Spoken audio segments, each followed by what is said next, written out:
Hello everyone, welcome back to the channel. I'm your host and today we are diving into the chaotic, controversial and downright crazy 2024 Qatar Grand Prix.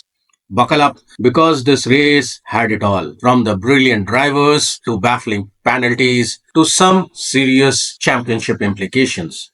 Let's start with the man of the hour, Max Verstappen. The newly crowned four times world champion absolutely nailed the start, getting a brilliant launch off the line to lead the field into the first corner. And from there, he never looked back, cruising to a comfortable victory.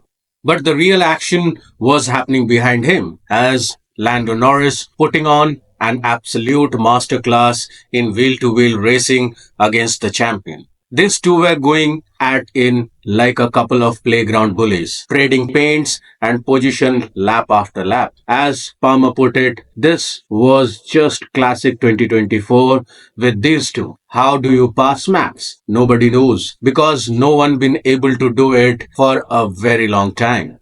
Norris was absolutely all over the back of Verstappen, and he even managed to pull off a brilliant move on the safety car restart, getting himself alongside Red Bull. But just when it looked like he might be able to pull it off and pass, disaster struck.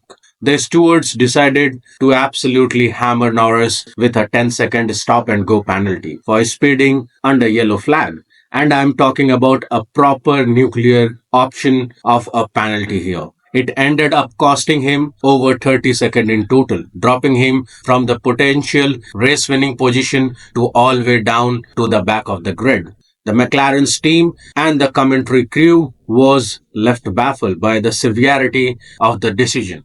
As James said, this punishment doesn't fit the crime. You had a straight line section, there were no car, there were no people. It was really the smallest infraction, but it was a heavy penalty.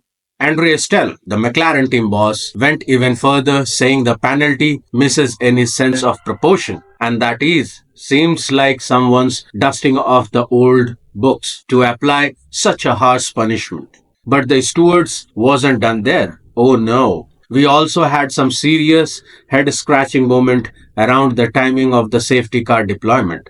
After seeing puncture for both Lewis Hamilton and Carlos Sainz, you would be thinking the safety car would have been out in a heartbeat, right? Well, apparently not. As James pointed out, it seems pretty obvious once we saw the second puncture. We had seen the mirror been hit, and it sort of seems very common sense that likely caused the debris on the front straight. Why it took so long for the safety car to be called, we don't know. This delay ended up costing Oscar Piastri a potential second place finish, and as he had pitted just before the safety car came out. Talk about a gut punch.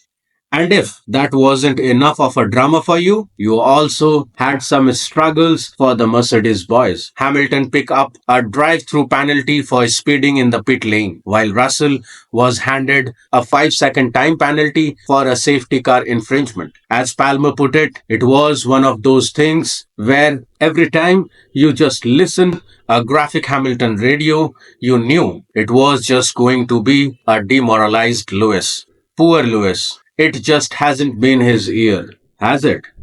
Elsewhere, we had some real heartbreak with Checo, who was forced to retire from the race with a mysterious issue. The Red Bull driver was running on a solid fifth position when he suddenly started dropping down the order, eventually pulling into the pit and calling it for a day.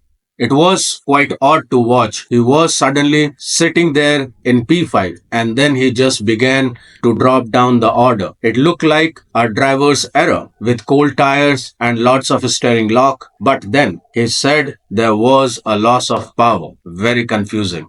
But amidst of all the chaos, we did had some feel-good stories. Joe scored Alfa Romeo's first point of the season, crossing the line in 8th place. And Pierre Gasly of Alpine continues the team's impressive late season surge with a brilliant 5th place finish.